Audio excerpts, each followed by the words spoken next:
As time has passed, people are starting to settle in on perceived character strengths and where they belong on a tier list. And while Geef and Lily has consistently been relatively low in many people's opinions, Manon is starting to see a shift from a higher tier position to a lower tier position, especially in NA where the initial impression was so high, which to be honest, I blame Idon's performance for that. So since I haven't had much time to write recently or to really record or make a video, I figured I'd try making a quick video on why grapplers are struggling. At its core, it's just because of the system mechanics in Street Fighter 6. Street Fighter has always been a heavy system mechanic video game where characters that use and abuse these system mechanics will perform well. The core issues of the grapplers have an uphill battle when fighting or using them. So let's just start off with a simple one, Drive Rush. Drive Rush in neutral, pressure, or just based off a single button has consistently been useful in Street Fighter 6. At its core, all the grapplers' usage of Drive Rush is somewhat underwhelming. In neutral, none of the grapplers' Drive Rush are particularly strong from my perspective. They aren't really fast, they don't really go that far, and in some cases, they don't really have the best button to use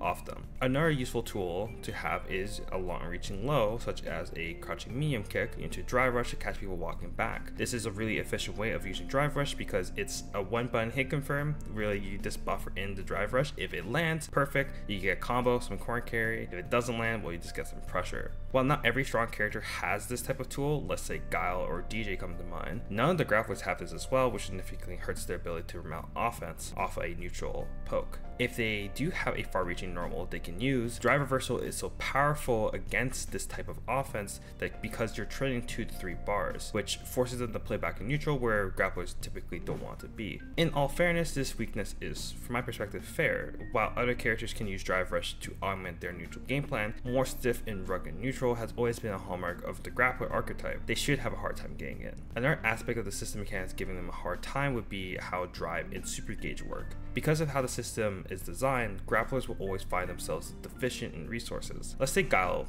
as an example. Every time Guile chucks a boom, it forces a response, jump, block, or parry. The typical response is to parry the boom and attempt to perfect parry it so you have an easier chance of fighting back. The issue is you as in being the defender, will never be positive on gauge because of how it's designed, while Guile will always be positive on gauge and also be gaining gauge back every time you decide to block or parry a boom. Additionally, he'll also receive more super meter than you on block or on hit. So in theory, you could also try jumping this, but because of Drive Rush's existence, there's a chance you would just get anti-air even on a neutral jump. Not only that, but the different types of booms he can throw, or if you Drive Rush after a boom, can mess with your parry timing or just eat your inputs entirely, so you take more damage you would normally and lose a chunk of gauge if it's punish counter. And while I use a zoner as an example, technically any character with Fireball can employ this strategy. A good example of this would be EX Fireball from Chun-Li or Ken. Because they don't knock down, they could do EX Fireball, Drive Rush afterwards, which is quite expensive, but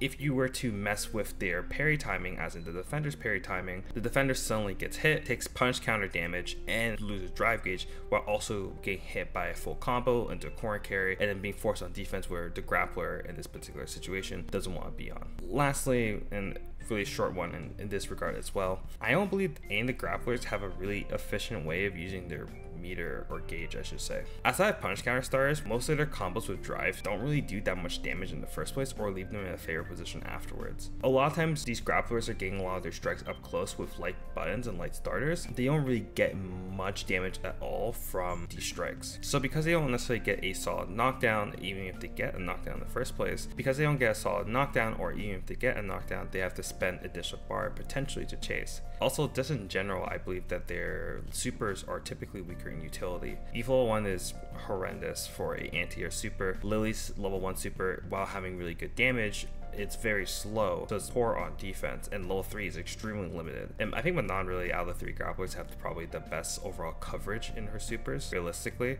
Her level 1 being able to side swap, level 2 being able to hit confirm off her stand at heavy punch as her neutral poke, or in general being in a anti-air super she could potentially use as well, so which is pretty solid. But overall, I don't think the grappler supers are particularly super useful. Not to say that they're bad, once again, just limited in usage and utility, which I think is a general core issue, especially when you view it compared to, let's say, Luke's supers, which are just so incredible, being good anti-fireball supers, so let's say level 1 to win Fireball War, or level 3 to get passive Fireball. Gao supers being absolutely incredible, or just the install supers in general are just so good, but Grappler supers typically a lot more limited. All in all, everything I kind of mentioned here are typical Grappler issues, if I'm being honest. Issues in neutral, efficiency with resources, maybe like some lackluster tools, what have you. It's pretty normal stuff. What makes it feel different in Street Fighter 6 is the fact that the system mechanics are so powerful, and that's, I think, a big reason why they're currently struggling, besides some specific particular issues the individual characters have on a character strength level. So what do y'all think? Like, comment, subscribe, you know the YouTube stuff, and I'll see you next time. This has been Bit here. Peace. Also follow my Twitch.